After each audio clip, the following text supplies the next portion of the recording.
설 연휴를 맞이해서 또 고향을 찾아 가셨던 분들, 또 친지와 이웃을 또 만나고 또 맛있는 것도 많이 드셨나요? 어렸을 때는 설날에 동네 어른들에게 세배하러 다녔던 기억이 있습니다. 맛있는 것도 먹고 세뱃돈도 받을 수 있었기 때문입니다. 그때 받았던 돈이 10원, 50원, 많으면 100원, 1000원은 큰 돈이었습니다.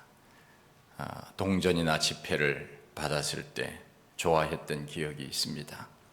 지금은 많이 바뀌었지만 그때는 여자들이 세배를 다니지는 못했습니다.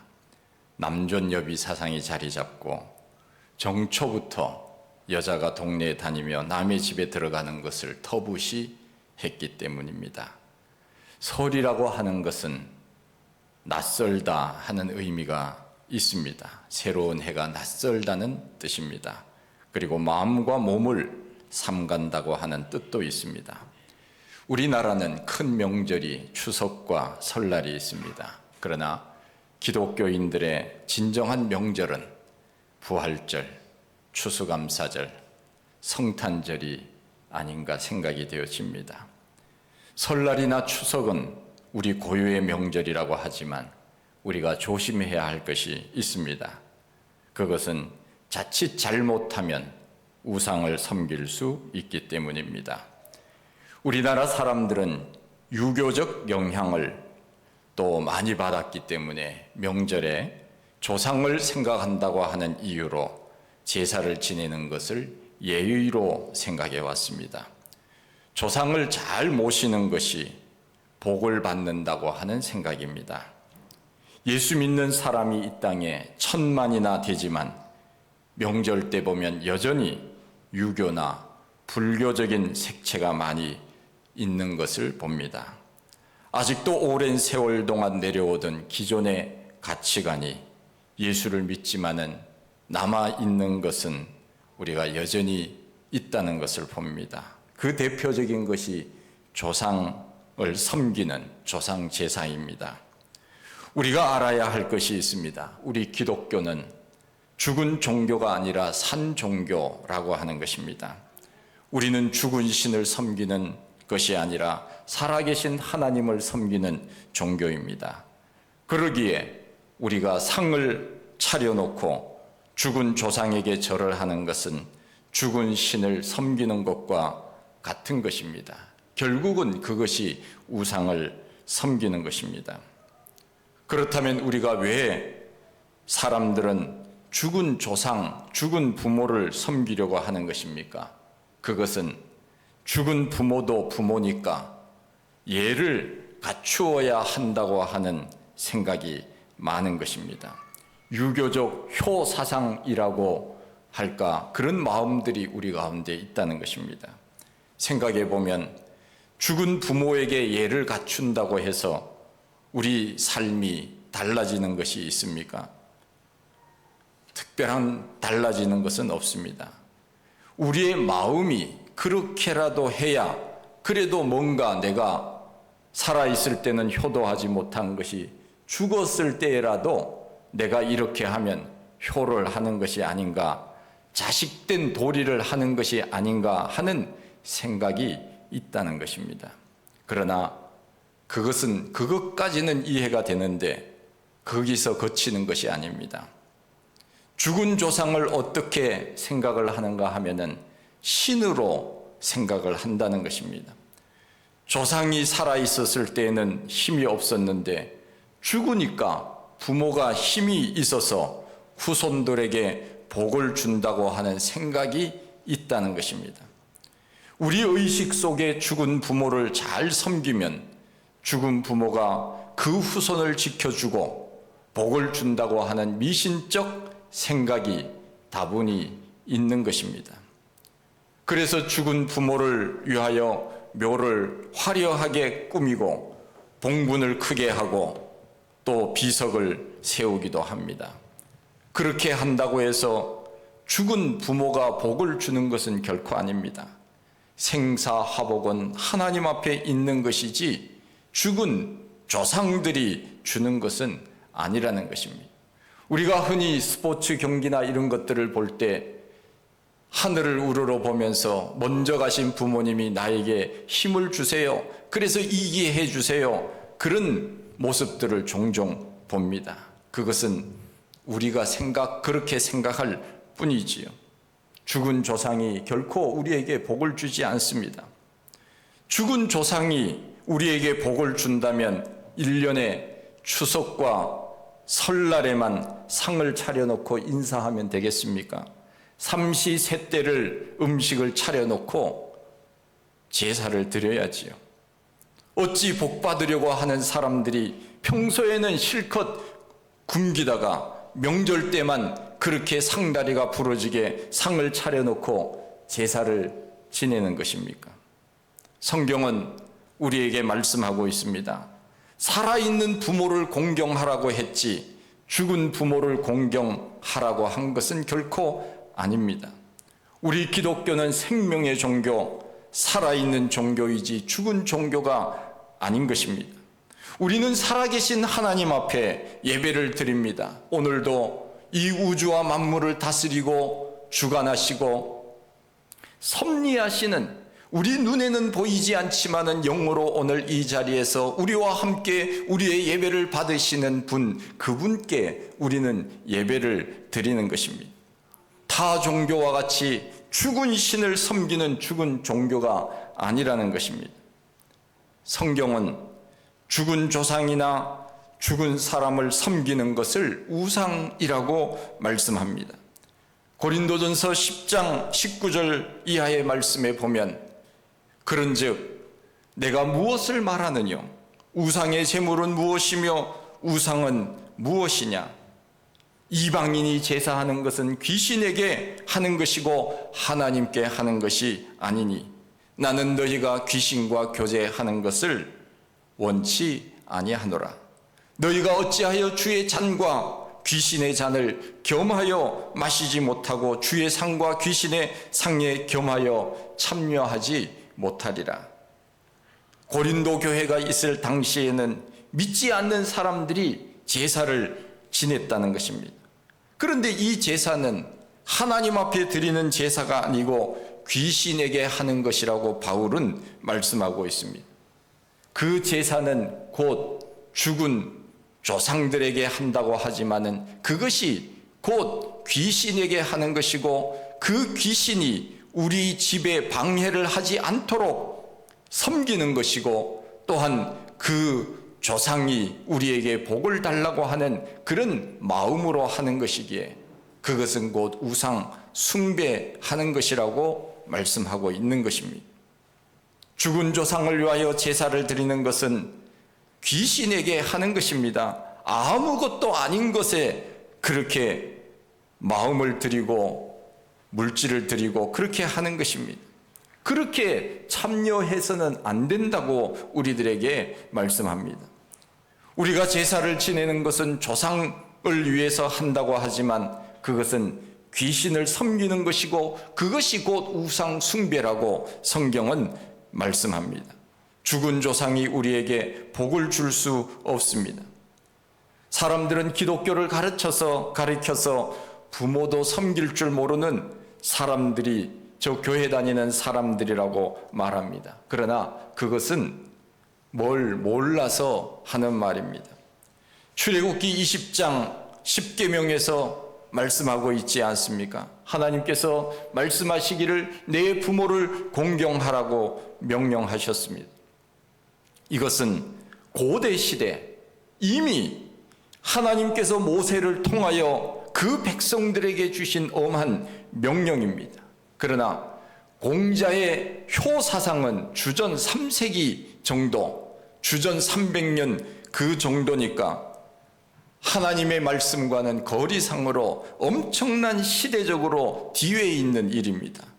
그런데 믿지 않는 사람들은 단순히 교회 다니는 사람들이 제사를 거부하니까 조상을 섬기지 않는다, 부모를 공경하지 않는다고 하는 그런 막연한 생각으로 불효막심한 사람이라고 그렇게 생각을 하지, 사실 기독교는 하나님이 이미 우리들에게 말씀하신 대로 가장 첫 계명, 사람에게 하는 가장 첫 계명, 이것이 바로 부모를 섬기는 것이라, 효도하는 것이라고 말씀하고 있지 않습니까? 효라고 하는 것은 유교에서 나온 것이 아니고 바로 하나님께서 우리들에게 이미 오래전부터 말씀하신 것입니다. 요한복음 14장에서 예수님께서 말씀하셨지요. 내가 곧 길이요 진리요 생명이니 나로 말미암지 않고는 아버지께로 올 자가 없느니라. 예수님이 길이고 진리고 생명입니다. 그런데 우리는 생명이 아닌 것에, 죽은 것에 엎드려서 복을 달라고 비는 것입니다. 여러분, 장례식을 한번 보십시오. 사람들이, 제가 어느 교회 다니는 부모님이 돌아가셨는데 가보았더니 제사상을 다 차려놓았어요. 장례식.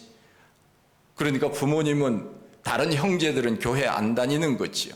교회 다니는 사람의 영향력이 부족했던 것이지요. 교회 다녔더라면 그렇게 상을 차려놓지 않았을 텐데, 그리고 사람들이 와서 절을 하는 모습을 보면, 아, 저 사람 교회 다니는 사람, 저 사람 교회 안 다니는 사람 대번에 알지 않습니까? 우리는 죽은 사람에게 절을 하는 것, 이것은 안 되는 것입니다. 아무리 부모이고 아무리 나에게 많은 은혜를 주었다고 한다고 해도 죽은 다음에는 우리가 할 수 있는 일이 아무것도 없는 것입니다. 우리 기독교는 생명의 종교이지 죽은 종교는 아닙니다.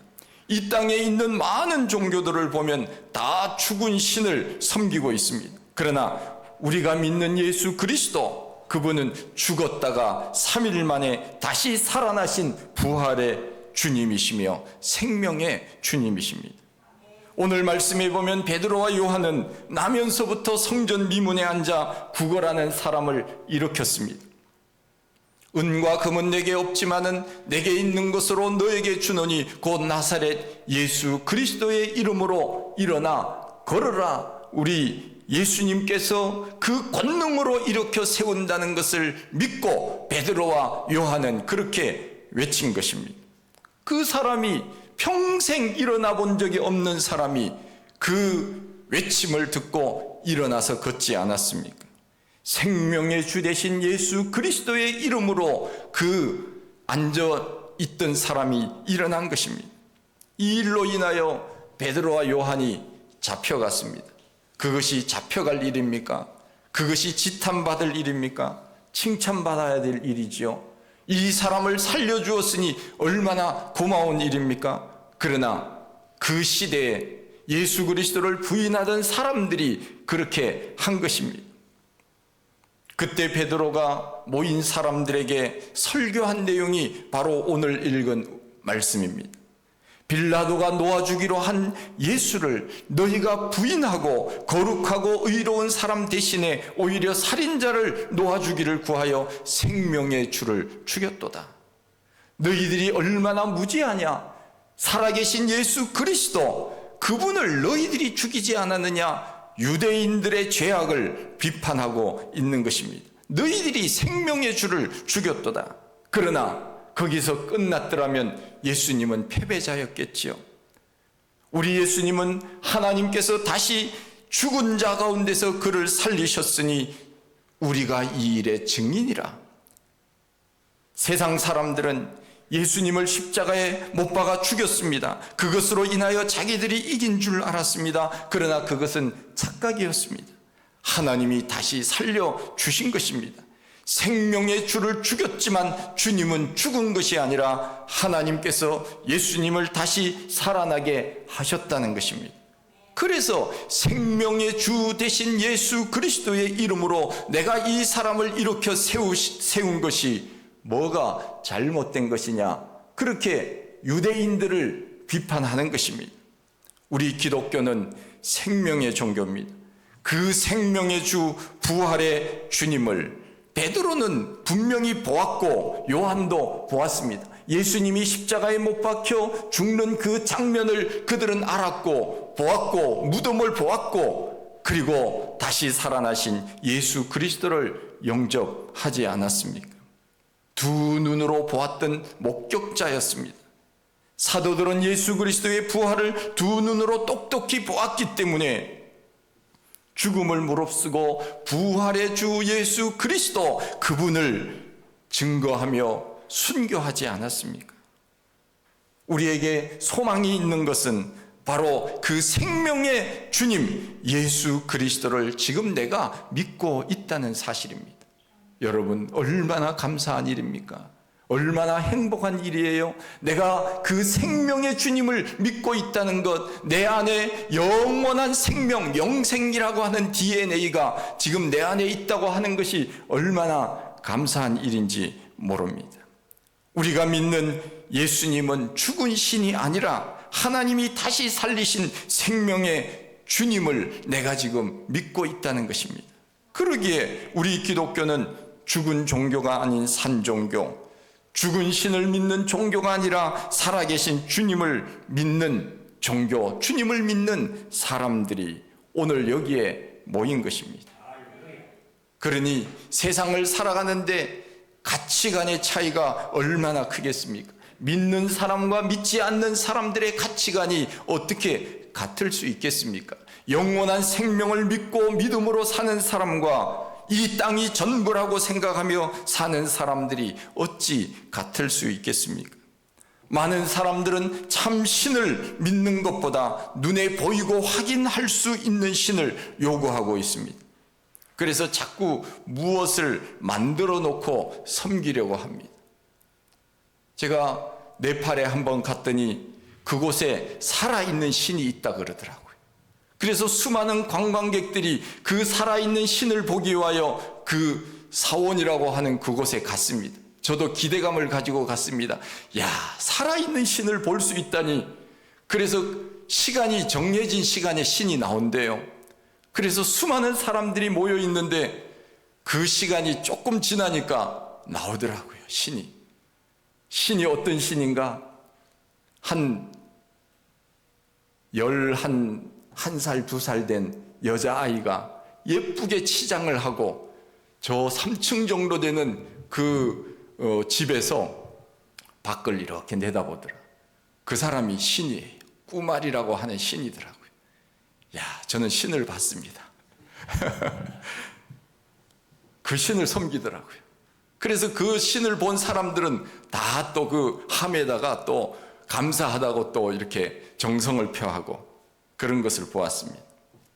이 세상에는 신이 아닌 것에 마음을 빼앗겨 신이라고 하는 신을 섬기는, 가짜 신을 섬기는 사람들이 얼마나 많은지 몰라요. 그렇게 한다고 해서 우리의 마음이 달라집니까? 평안해집니까? 그럴수록 우리의 마음은 더 허전해지는 것입니다. 왜냐하면 손으로 만든 우상은 우리에게 복을 주지 못하기 때문입니다. 성경은 말씀합니다. 하늘이나 땅이나 땅 아래 물속에 있는 어떤 것에 아무 형상이든지 만들지 말고 또 거기에 절하지 말라.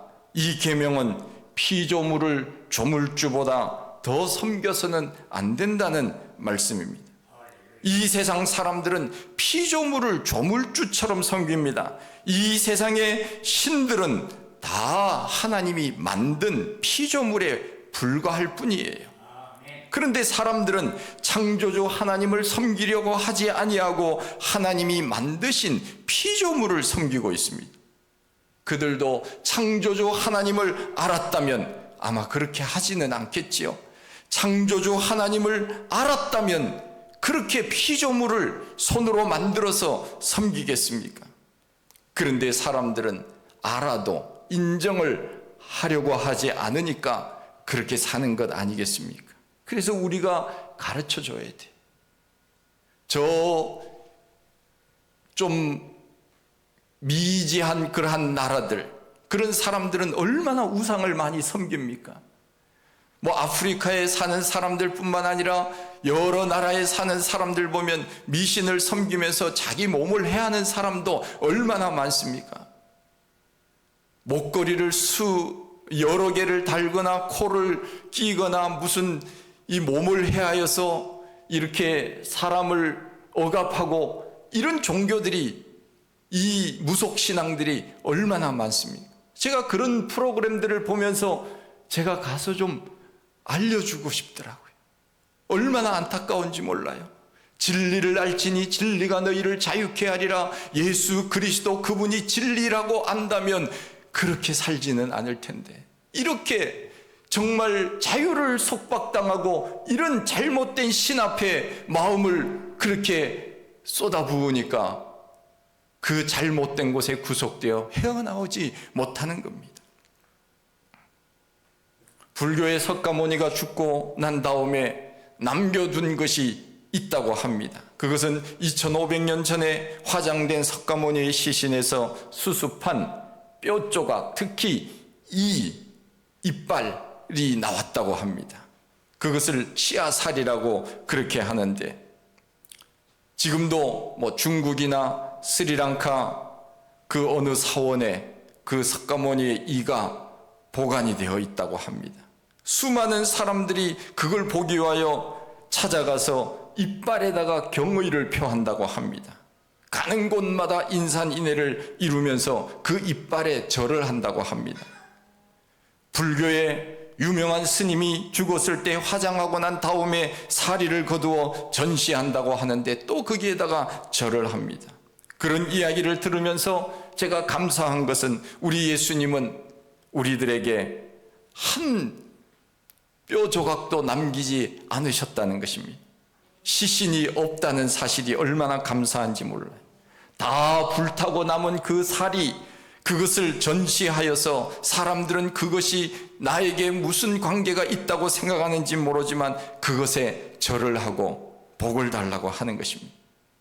제가 볼 때는 그렇게 한들 무슨 소용이 있겠습니까? 인생은 허무하구나. 우리가 믿는 종교는 죽음의 종교구나. 그걸 보면서 깨닫는다면 얼마나 좋겠습니까? 우리 예수님은 다시 살아나셨기 때문에 그의 무덤은 비어 있었습니다. 우리에게 예수님은 죽은 신이 아니라 살아계신 주, 생명의 주가 되시는 것입니다. 우리는 만물을 다스리도록 하나님으로부터 특권을 받은 자이지 만물을 섬기는 자가 결코 아니라는 것입니다. 그럼에도 불구하고 사람들은 피조물을 신으로 섬깁니다. 바위를 보고 절을 수없이 합니다. 절에 가서 플라스틱으로 금칠한 그 부처 앞에서 하염없이 108번까지 절을 합니다. 고목나무 앞에서 복을 달라고 손이 닳도록 빕니다. 조각상에다가 마음을 내려놓고 복을 달라고 빕니다. 무지하고 어리석은 사람들 아닙니까? 이 세상에 신이 아닌 것에 마음을 빼앗겨서 인생을 허비하고 에너지를 낭비하고 허무하게 사는 사람들, 그들이 가는 곳은 어디겠습니까? 하나님 앞에 영광 돌리며 하나님 앞에 예배를 드리며 하나님을 섬기는 것이 얼마나 감사하고, 또 우리 예수 믿는 사람들은 그 하나님으로 인하여서 우리가 누리는 그 큰 은혜를 받고 사니 얼마나 감사한 일입니까? 찬송에 나와 있는 것처럼 이제껏 내가 산 것도 주님의 은혜인데 또 나를 장차 본향에 인도해 주시네. 얼마나 감사한 일입니까? 살아계신 하나님을 믿는 백성들이 누리는 특권입니다. 우리는 더 이상 하나님 외에 다른 것을 섬겨서는 안 됩니다. 다른 것은 다 피조물이에요. 다시 말하면 하나님이 만드신 것이고 그것은 신이 아니에요. 그런데 사람들은 죽은 조상이나 그리고 사람들이 만든 것에 절을 하고 복을 달라고 비는 것입니다. 아무런 복을 줄 수도 없고 주지도 못하는, 듣지도 못하고 말하지도 못하고 움직이지도 못하는 그런 신에게 우리가 어찌 마음을 빼앗겨 살아갈 수 있겠습니까? 우리는 만일 우리 마음속에 여전히 예수를 믿으면서도 하나님 외에 다른 것을 더 섬기고 죽은 신, 생명이 없는 신에게 마음을 빼앗겨 산다면 지금 이 시간 이후로부터 이제는 생명의 주 예수 그리스도, 우주와 만물을 만드시고 우리를 다스리고 섭리하시는 그 하나님만을 믿기로 우리가 작정하고 결단하시기를 원합니다. 우리의 결단이 없으면 우리는 여전히 예수 믿으면서도 또 죽은 신에게 마음을 빼앗길 수도 있다는 것입니다. 생명의 주님, 하나님이 살리신 주님, 우리를 영원한 천국으로 인도하실 그 주님, 그 주님이 오늘 임마누엘이 되셔서 우리와 함께 계시는 것입니다. 그분만이 우리들에게 영원한 생명을 주시고 우리를 영원한 천국으로 인도해 주시는 분, 그분이 바로 예수 그리스도이십니다. 그러기에 우리는 이 세상의 죽은 신들에게 마음을 빼앗기지 말고 살아계신 하나님 아버지, 우리에게 죽었다가 다시 살아나신 부활을 주신 예수 그리스도, 그분을 믿음으로 우리가 이 세상에서도 행복한 삶을 살고 죽어서도 영원한 하나님의 나라를 유업으로 받을 수 있는 사랑하는 우리 모든 성도님들이 다 되시기를 간절히 축원드립니다.